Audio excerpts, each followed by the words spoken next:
Buenas tardes, buen principio de semana, buen lunes.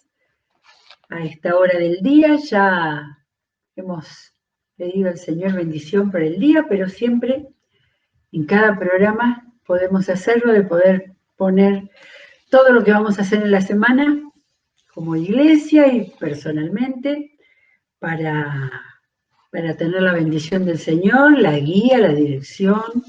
Nosotros para que estemos haciendo acá en Abrir la Biblia lo más sabio posible para que pueda ser de ayuda en la lectura de cada uno, en la aproximación a la palabra, en el descubrimiento de más cosas, sin que se nos abra la luz para lo que tenemos que recibir.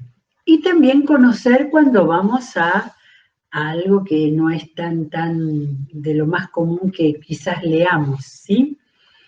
Venimos de ver algunos cantos, ¿sí? Cantos, cánticos, tanto los del Mesías como lo que hemos visto en el libro en Lucas, en el Evangelio de Lucas. Vimos el canto de Ana y la interesante historia con la que comienza el primero de los libros de Samuel. Y bueno, vamos un poco más atrás, seguimos en el Antiguo Testamento. A ver, hay dos cosas. Uno, que me costaba pensar en entrar en uno de los libros difíciles por el momento tan difícil que trata, que es el libro de los jueces. Pero por otro lado, lo que he ido siguiendo es otro de los cantos famosos, y el canto de Débora en el libro de los jueces es una de las cosas más llamativas que tiene el libro y quizás es una de las más conocidas. Estuve mirando un poco el tema de Débora, ahora vamos a ir a jueces a mirar un poquito. Débora está presentada como profetisa, ¿sí? Y entonces pensando en cuántas profetisas aparecen en la Biblia, porque ella como profetisa mujer, como mujer profetisa fue muy destacada, y ahora lo vamos a ver. Hay otras profetisas en el Antiguo Testamento, está mencionada Hulda, en Segunda de Reyes, en un breve versículo de Isaías 8:3 dice como que la mujer de Isaías era profetisa. Antes, en Números 15, tenemos a Miriam, que tiene un canto muy hermoso, también lo voy a mirar a ver si vale la pena que lo comentemos juntos. Después está Ana, la profetisa que recibió al bebito Jesús en Lucas 2, y sin mucho detalle, dice que eran profetisas las hijas de Felipe el Evangelista en el capítulo, creo que era 21 de Hechos. Así que ha habido unas cuantas mujeres profetisas en un ambiente que era especialmente de hombres, ¿no es cierto? Pero el caso de Débora fue sumamente especial. Pero primero quiero hablar un poquitito del libro de los jueces. Tiene encima, no sé si me pasa a mí solo, pero leer jueces cuesta un poco. Y fui a buscar un libro que me gusta mucho, la guía del lector de la Biblia paso a paso, con prácticamente una presentación de libro por libro, de Christopher Wright, y siempre me acuerdo de esta frase con la que empieza un capítulo que se llama Deslealtad. No son los capítulos con los nombres de la Biblia, sino con lo característico del momento. Y entonces dice, el libro de los jueces es más bien deprimente, ¿sí? Así nomás. Libro de la palabra de Dios, siempre tengo mucho respeto al decir que el Espíritu Santo, cuando decidieron el canon de la Biblia, o sea, los libros que iban a formar parte de las Sagradas Escrituras, todos los que están es porque algún sentido tenían, y sobre todo porque Dios tenía un propósito en ello, ¿no? Entonces dice, es deprimente debido a que registra las formas en que Israel dejó repetidamente de obedecer a Dios. Y me llama la atención y tiene razón de decir las formas, porque hubo acá desobediencias y alejamiento de Dios de todos los colores y de todas las formas distintas, ¿sí? Me pregunté cómo había empezado Jueces. Dice Jueces 1:1, después de la muerte de Josué, los israelitas le preguntaron al Señor, ¿quién de nosotros será el primero en subir y pelear contra los cananeos? Es un buen marco, ¿sí? Josué había sido el orden, la distribución en los tribus de los territorios que habían conseguido, ¿sí? Pero no estaba todo terminado. De manera que esta pregunta, ¿no? Ni habla de los israelitas, no habla de ningún grupo en especial, ninguna de las tribus, decir, bueno, acá tenemos que volver a subir y a pelear contra los cananeos. O sea, que estaban rodeados de países, de pueblos que tenían o ganas de volver a recuperar los territorios, no querían aceptar a ese pueblo que había venido a instalarse, diciendo que era la orden de Dios, y casi todo el libro de Jueces está teñido de sangre, de las luchas, de la guerra, de las batallas, en medio de lo diferente que hubiera sido todo eso si hubieran seguido en comunión con Dios, recibiendo la indicación. Dios hablaba en ese tiempo de una manera cercana, y si hubieran tenido al único Dios y no se hubieran ido detrás de todos los dioses que encontraron por ahí por el camino.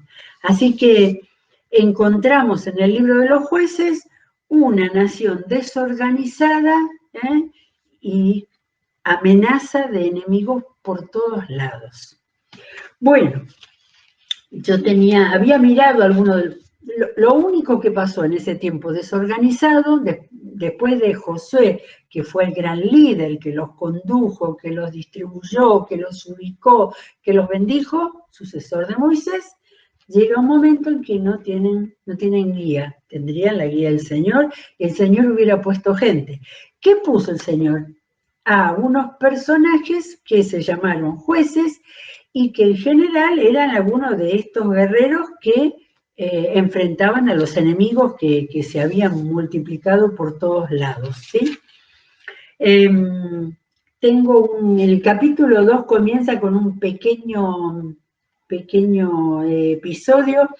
Dice, el ángel del Señor subió de Gilgal a Boquín y dijo, en nombre del Señor dijo, yo los saqué a ustedes de Egipto y los hice entrar en la tierra que juré darles a sus antepasados. Hasta ahora, todo conocido. Dije, nunca quebrantaré mi pacto con ustedes. Ustedes, por su parte, no harán ningún pacto con la gente de esta tierra, sino que derribarán sus altares. ¿Sí? Era ese el pacto. Pues me han desobedecido. ¿Por qué han actuado así? Pues quiero que sepan que no expulsaré de la presencia de ustedes a esa gente. Ellos les harán la vida imposible y sus dioses les serán una trampa. ¿Dios iba a hacer eso? No, solamente Dios iba a retirar su protección y los iba a dejar a merced de esa realidad que era la realidad que ellos tenían. Ese era el mundo en el que ellos estaban. ¿Pasó algo? En el 4 dice, cuando el ángel del Señor les habló así a todos los israelitas, el pueblo lloró a gritos. Y acá tenemos uno de los muchos arrepentimientos de este pueblo que se iba y volvía y pedía perdón y el Señor volvía a tener misericordia. Bueno, ¿quiénes estuvieron aquí como para que podamos mirar? Me interesó un poquito un momento también que estaban, esta frase, los israelitas, capítulo 3, versículo 7. Los israelitas hicieron lo que ofende al Señor, se olvidaron del Señor su Dios y adoraron a sus imágenes, a las imágenes de Baal y de Acera. El Señor se enfureció contra Israel a tal grado que los vendió acusando a un rey de Aram y otro nombre raro. El Señor se enfureció y los vendió, ¿sí? Me gustan esta forma, ya lo comentamos en otro, esa forma tan humana de decir, Dios agarró, ellos estaban de gente que quería comprarlos todo el tiempo, que quería meterse y quedarse con todas sus poblaciones, con todo. De manera que lo que estaba pasando es que lo que había retirado Dios era su misericordia y los dejó a merced de sus actos. Entonces dice que clamaron al Señor y Él hizo que surgiera un libertador, Otoniel. Me gustó el nombre de Otoniel, hijo de Kenaz, hermano menor de Caleb. Josué y Caleb fueron los dos que conocieron la tierra prometida primero.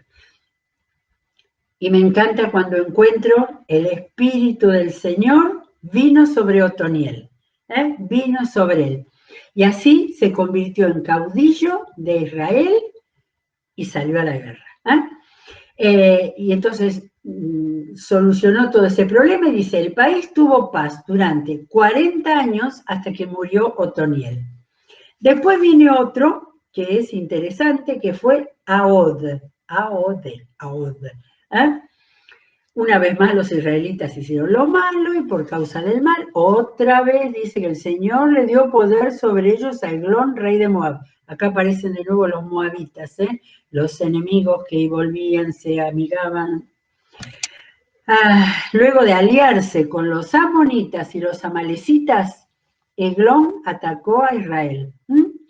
Entonces, bueno, volvieron a clamar al Señor, la historia es siempre, y ahí apareció este nuevo juez que se llamó Ahod. Bueno, y ahí hay todo un relato de cómo Ahod mató al rey y bueno, nuevamente recuperaron la paz.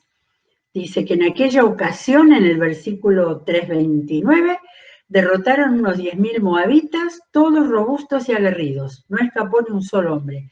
Aquel día Moab quedó sometido a Israel y el país tuvo paz durante 80 años. No sé si todo el tiempo con Ahod, pero fue alguien usado por Dios. De nuevo, siempre misericordia de Dios.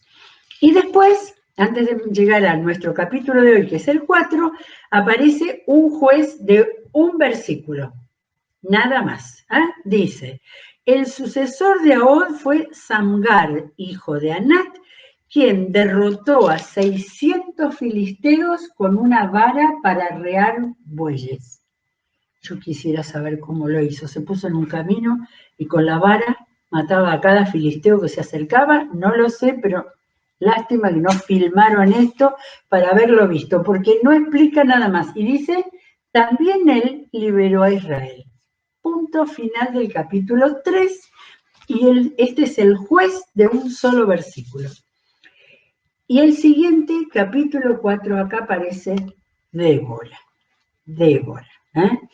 En este mundo machista, vamos a ver cómo llegamos a conocer a esta mujer. Después de la muerte de Ahod, los israelitas volvieron a hacer lo que ofende al Señor. Es la frase más repetida en el libro de los jueces. Así que el Señor los vendió de nuevo, le adjudicaban al Señor que los vendía, que los sacaban, que los atacaban. A Jabín, un rey cananeo que reinaba en Hazor. El jefe del ejército era Sísara. Los israelitas clamaron al Señor porque Jabín tenía 900 carros de hierro y durante 20 años habían oprimido cruelmente a los israelitas. ¿Sí? De manera que, qué tremendo, no ir a Dios cuando se tiene miedo, sino hacer lo que se quiere. Pero en este caso aparentemente era muy grave la situación. En aquel tiempo gobernaba Israel una profetisa llamada Débora, que era esposa de Lapidot. Ella tenía su tribunal bajo la palmera de Débora entre Ramá y Betel, eso es Efraín, es la tribu que está en el lugar más céntrico de todo el territorio. entre Ramá y Betel, en la región montañosa de Efraín. Y los israelitas acudían a ella para resolver sus disputas, de manera que era juez, profetisa y juez. Un papel extraordinario. Débora mandó llamar a Barak, hijo de Abinoam, que vivía en Sedes de Neftalí.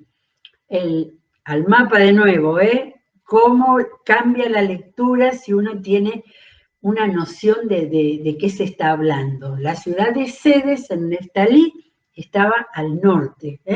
Era la tribu que había quedado con el reparto que hizo Josué al norte completamente. Ahí creo que hoy es el Líbano.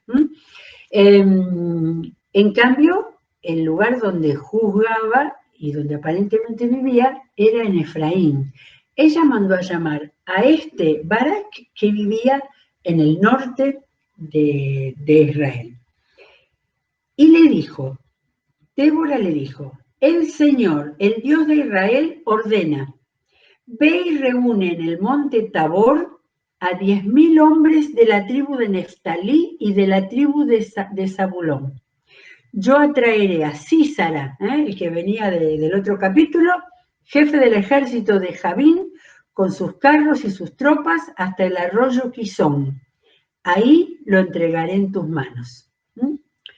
Bien, el monte Tabor estaba entre las dos de las tribus del norte, entre Neftalí y Zabulón.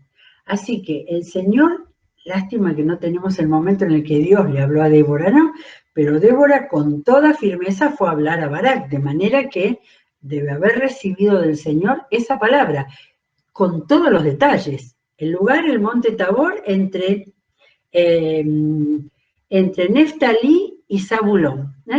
Y le pide que reúna ahí en el monte a 10.000 hombres de las dos tribus, o sea, las tribus del norte para enfrentarse con los que estaban en el norte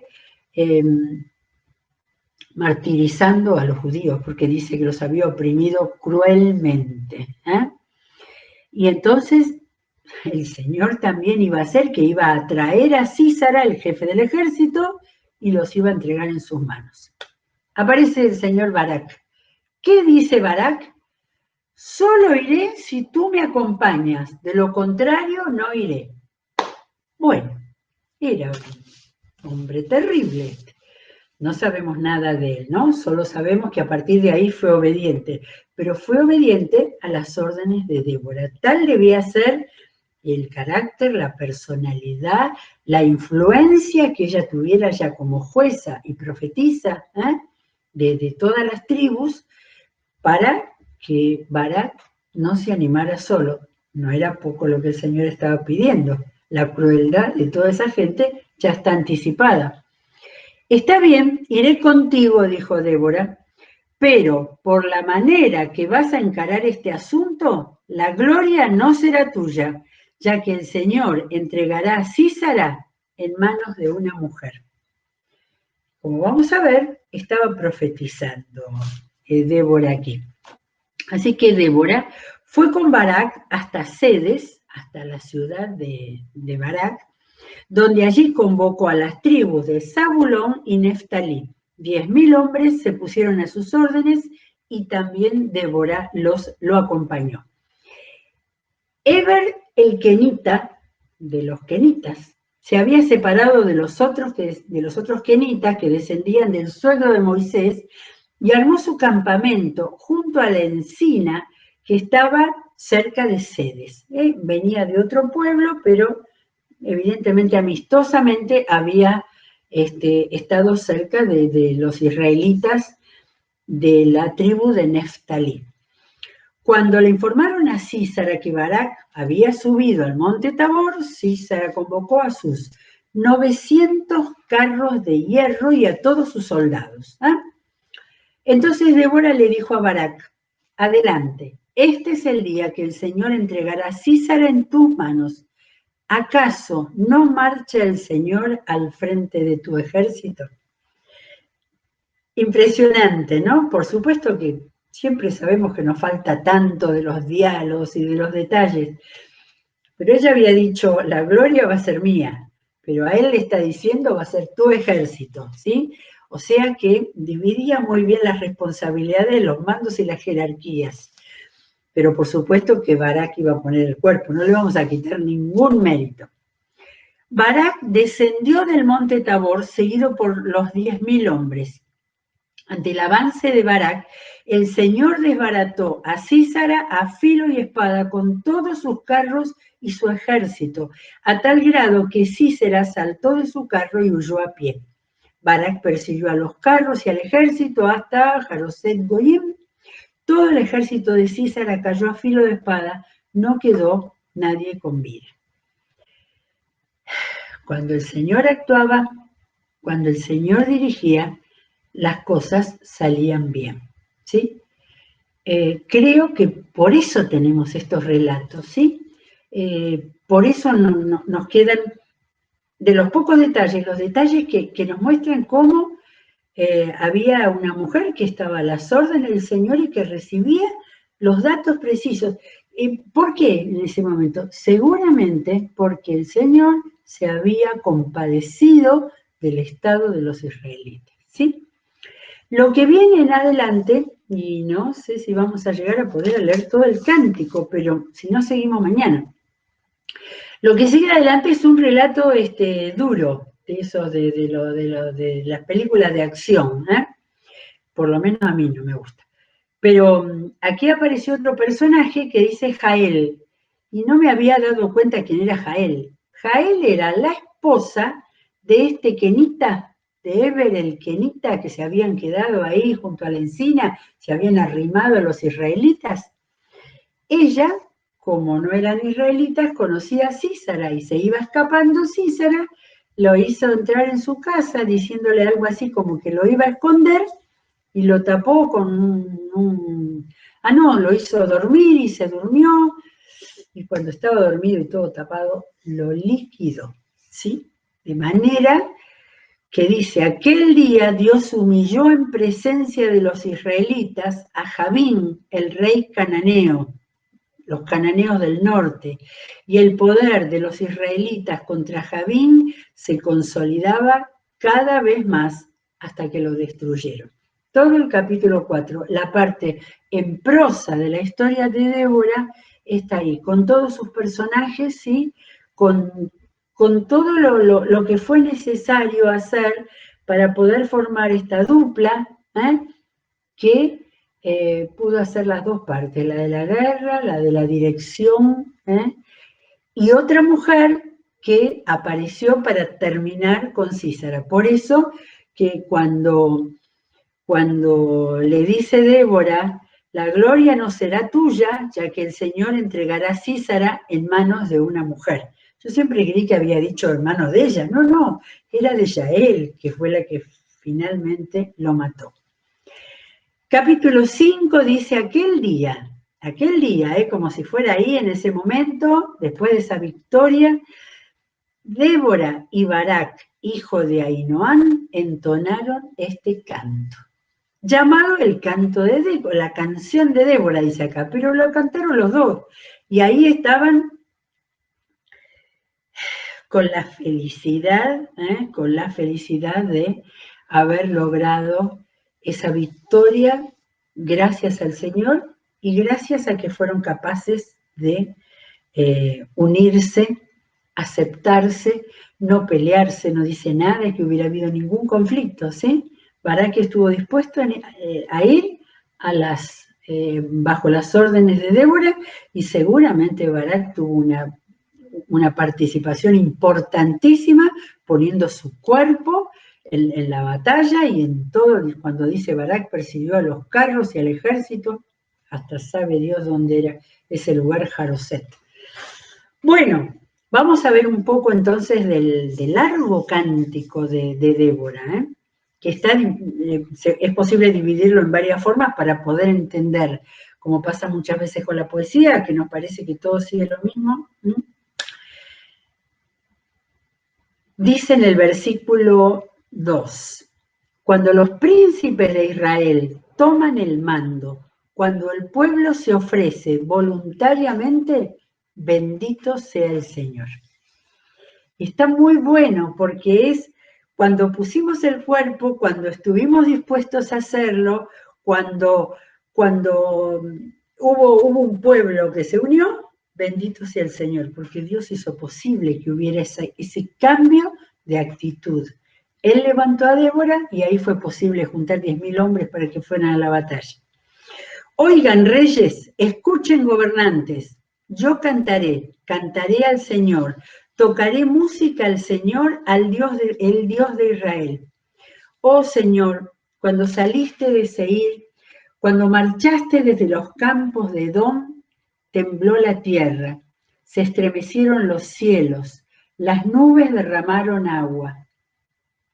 Hubo una lucha previa contra Seir, donde pudieron vencer por las inundaciones, así que acá está el reconocimiento. Tembló la tierra, se estremecieron los cielos, las nubes derramaron agua, grandes tormentas e inundaciones. Temblaron las montañas al ver al Señor, el Dios del Sinaí, al ver al Señor, el Dios de Israel. Dos paralelos con fuerza. Esto lo cantaron, entonaron este canto. Débora y Barak entonaron, esto fue un canto desde el fondo de su corazón, ¿no? Y entonces están diciendo en estos versos por qué estaban cantando. En los días de Samgar, hijo de Anat, en los días de Jael, los viajeros abandonaron los caminos y se fueron por sendas escabrosas. Recordando, Samgar era el profeta de un versículo solo, pero eran tiempos de terror. Eso de que los viajeros abandonaron y se fueron por otras sendas, había enemigos por todos lados. Al menos en esta parte que es la que Dios los ayudó a liberar, en el norte. Ahí había enemigos que hacían que hasta los viajeros abandonaran los caminos. Cuántas cosas en las cuales parece que nuestro mundo no está mucho mejor. Cuando hay miedo de asaltos, cuando hay miedo de guerras, de problemas. Los guerreros de Israel desaparecieron hasta que yo me levanté. Yo, Débora, me levanté como una madre en Israel. Ahí, levantando una bandera esta mujer extraordinaria como una madre en Israel. El papel de madre no tenía soberbia ni orgullo, porque está reconociendo al Señor en todo lo que está diciendo, pero sí sentirse como una madre de ese guerrero hijo que se tuvo que agarrar ahí, que no se animaba solo, y guiando a 10.000 personas en ese ejército contra los crueles de Jabín.